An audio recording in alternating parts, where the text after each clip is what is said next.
भगवान और भगवती के सत्य संबंध के हाईएस्ट फैक्ट्स।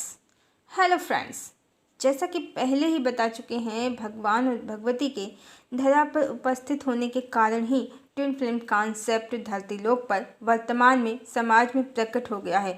उनकी ही ऊर्जा से, उनकी ही चेतना से सबकी चेतना जुड़ी है, बनी है। इसलिए भगवान और भगवती के उपस्थित होने के कारण, धरा पर इस समय प्रकट होने के कारण ही चेतनाओं की जागृति हो रही है और 5D कहें या आध्यात्म जगत का दरवाजा खुल गया है, डोर ओपन हो गया है। चेतना के रहस्य, चेतना की अनुभूति सब लोगों को धीरे धीरे ज्ञात होते जा रहे हैं। जैसा कि पहले ही बता चुके हैं कि ट्विन फ्लेम मात्र समान चक्रों वाली जीवात्माएं होती हैं और भगवान और भगवती ट्विन फ्लेम नहीं, एक ही चेतना के शिव और शक्ति रूप हैं। उनके चक्र एक हैं। ट्विन फ्लेम से भगवान और भगवती इस तरह विभिन्न हैं। शिव और शक्ति दोनों की ऊर्जा से हर जीवात्मा का निर्माण होता है, ट्विन फ्लेम का भी। पर हर जीवात्मा की चेतना का जो शक्ति तत्व है वो स्वयं भगवती हैं, देवी हैं, और जो शिव तत्व है वो स्वयं भगवान हैं। जो स्टार्टिंग है, जो प्राइमरी है, जो मूल है चेतना का, वो देवी और भगवान हैं, जिनसे सभी की रचना बनी होती है, ट्विन फ्लेम की भी। जैसे दो ट्विन की शक्लें आपस में मिलती हैं, ट्विन फ्लेम की भी बहुत हद तक मिलती हैं।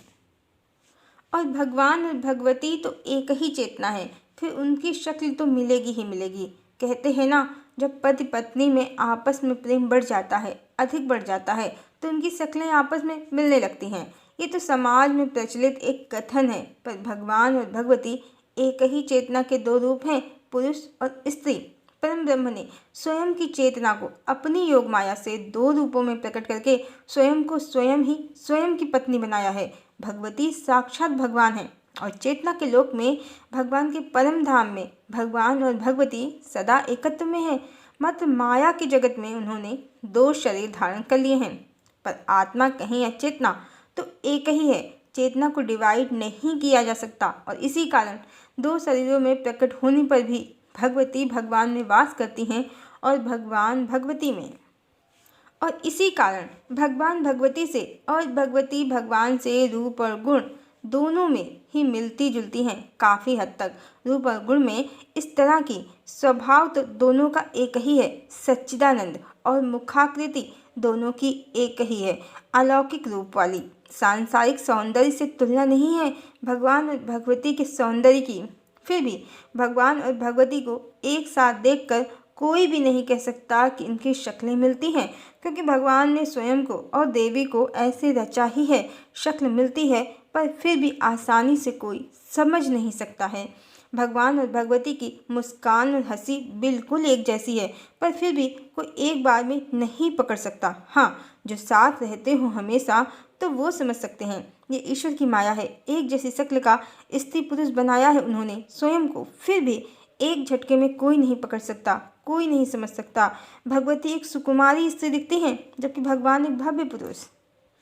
ट्विन फ्लेम सोसाइटी भगवती को मैस्कुलाइन एनर्जी और भगवान को फेमिनाइन एनर्जी समझती है, जो मात्र एक भ्रम है। ईश्वर का सत्य स्वरूप ना जानने से भगवती शक्ति तत्व हैं और पूर्ण स्त्री हैं, भगवान शिव तत्व हैं, पूर्ण पुरुषोत्तम भगवान हैं। भगवती अगर भगवान जैसे दिख रही हैं और भगवान भगवती जैसे, तो मात्र इसीलिए क्योंकि भगवती भगवान में वास करती हैं और भगवान भगवती में। बाकी भगवती स्त्रियों जैसा ही व्यवहार करती हैं और भगवान पुरुषों जैसा ही। अवश्य ही भगवान बहुत सुंदर हैं, शायद भगवती से भी ज़्यादा। भगवती उनमें वास जो करती हैं, पर यह भी सत्य है कि भगवती में स्त्रियों के ही समस्त लक्षण हैं। भगवती भगवान के सामने शर्माती हैं, स्त्रियों उचित व्यवहार ही करती हैं, और देवी का मूल स्वभाव जो है वो भगवान के प्रति समर्पण का ही है, और भगवान का जो मूल स्वभाव है उस समर्पण को स्वीकार करने का ही है। चेतना के लोक में भी भगवान और भगवती का यही स्वभाव है। भगवान शिव हैं, आधार हैं, भगवती शक्ति हैं, अपने शिव को समर्पित हैं, आधार में वास करती हैं, उनमें वास करती हैं। इसीलिए संत कृष्णदास जी ने कहा है, राधा पूर्ण शक्ति कृष्ण पूर्ण शक्तिमान, दुई वस्तु भेद नाही शास्त्रेण प्रमाण। कभी भी ये नहीं कहा जाता कृष्ण पूर्ण शक्ति राधा पूर्ण शक्तिमान। जब भी कहा जाता है, यही कहा जाता है राधा पूर्ण शक्ति, कृष्ण पूर्ण शक्तिमान। भगवती शक्ति हैं और उस शक्ति को धारण करने वाले हैं भगवान। भगवान पूर्ण पुरुषोत्तम हैं और भगवती पूर्ण पुरुषोत्तम भगवान की वो स्त्री जो उनमें वास करती हैं, उनमें स्थित हैं, जो उनके बगल में नहीं उनमें स्थित हैं। भगवती शक्ति अवश्य है, पर भगवान के बिना वो कुछ भी नहीं है। भगवती को हमेशा पूर्णता के लिए अपने पति, अपने आधार की आवश्यकता है और भगवान भी भगवती के बिना कुछ नहीं है। उनको पूर्णता के लिए अपनी शक्ति की आवश्यकता है, पर भगवान हर स्थिति में पुरुष हैं और भगवती हर स्थिति में स्त्री हैं।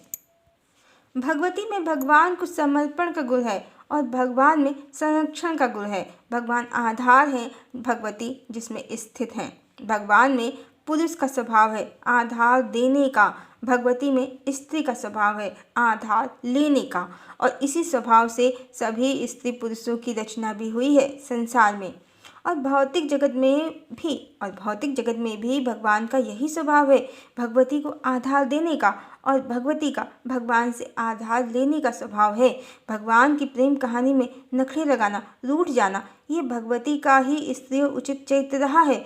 और देवी के नखरे उठाना, उनके क्रोध को सहना भगवान का पुरुषों उचित चरित्र रहा है। समर्पण करना भगवती का चरित्र रहा है, उस समर्पण को स्वीकार करना ही भगवान का चरित्र रहा है। पर यह भी सत्य है कि भगवती भगवान में वास करती हैं और भगवान भगवती में, दोनों दो शरीरों में होकर भी, विरह की स्थिति में होकर भी पूर्ण काम है।